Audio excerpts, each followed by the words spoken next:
Fala galera, tudo bom com vocês? Mais uma vez eu, professor Luiz, aqui com você para dar sequência aí ao seu projeto de itinerário extensionista aqui da Cruzeiro do Sul. A ideia hoje é a gente falar um pouquinho sobre mapeamento e diagnóstico dos projetos que nós vamos trabalhar aí com a nossa comunidade, tá bom? Então, só para a gente poder relembrar algumas questões, nós já chegamos nesse ponto aqui. Então, nós já formamos os grupos, acessamos ali o Blackboard, acessamos o Dreamshaper, escolhemos um tema e já selecionamos os 5 objetivos de desenvolvimento sustentável que estão aí disponíveis para a gente na plataforma, e agora a gente começa a montar de fato ali o nosso projeto. Para isso, a primeira coisa é a gente ter os dados da comunidade ou do setor envolvido.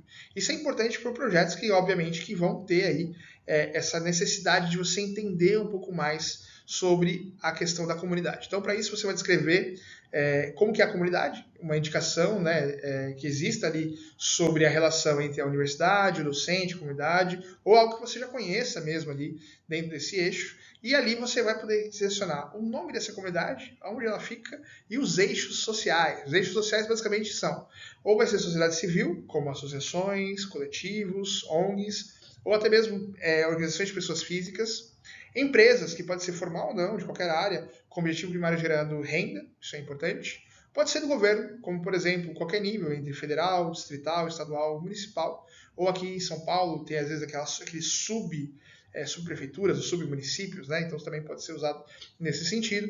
E também pode ser alguma ação acadêmica, né? Ou da academia da universidade, como instituições públicas ou privadas de ensino superior, tá bom? Então esses são aí, o primeiro passo é você definir de fato onde vai ser a atuação dessa comunidade, qual é essa comunidade, é revelar para nós aqui qual vai ser o sentido que você escolheu e o público que você escolheu para poder trabalhar.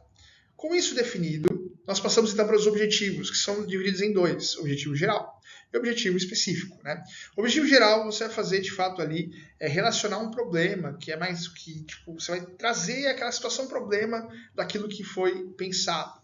Ele é mais amplo, ele deve ser formulado em uma frase, então você vai fazer um parágrafo ali sobre o objetivo geral. E também é importante você definir o para que você está querendo pesquisar sobre aquilo, para que você vai trabalhar naquele sentido, e ele é apenas um item, tá? Então o objetivo geral, por exemplo, vai ser criar um projeto para solucionar problemas do combate à dengue, por exemplo. E o objetivo específico, ele vai se relacionar com o objetivo geral, só que eles são quesitos, né? Então você tem aí quesitos para poder alcançar aquele objetivo, a forma com que você vai atuar para alcançar o objetivo. E ele tem muita relação com aquilo que eu vou fazer durante essa pesquisa, durante esse projeto. E geralmente são de 3 a 5 tópicos que são essenciais para que você defina, de fato, aquilo que vai ser trabalhado. Também é importante a gente fazer um mapeamento diagnóstico da comunidade ou setor da sociedade envolvido, com focos nos problemas encontrados potenciais. E para isso, eu preciso definir e estruturar qual que é a nomenclatura que a gente vai utilizar dentro do público-alvo, como, por exemplo, é ONG, é uma escola, é uma empresa, você define, então, essa nomenclatura. Se existe alguma regulação específica ou relevante, considerando os objetivos que são propostos, então você precisa se arcar ali, você precisa se proteger ali de todas as informações que são legais sobre aquela atuação e também coletar os dados da organização, como, por exemplo, os dados demográficos ou de público-alvo, enfim. Você vai fazer aquele mapeamento legal sobre a natureza daquele público que vai ser atendido. E também é importante você trazer um breve histórico sobre aquele local, aquela comunidade, como, por exemplo, desde quando ele existe no setor ou na comunidade, quais são os objetivos centrais dessa comunidade ou das questões que vão ser trabalhadas e também qual a realidade atual desse setor ou dessa comunidade. Você precisa trazer esse diagnóstico para a gente poder entender melhor aí como vai funcionar.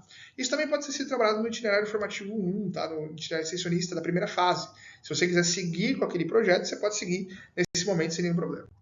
E também nós vamos fazer um diagnóstico primário, e essas questões são importantíssimas, porque a gente vai entender as questões sociais, atuando no intuito de analisar a situação-problema, identificar as causas e promover reflexões diagnósticas sobre as dores sociais encontradas. Então, nesse diagnóstico primário, você precisa entender quais são os problemas, quais são as dores daquela comunidade e quais eventuais soluções podem existir ali para que você possa corrigir o curso, né, ou trazer soluções de melhoria.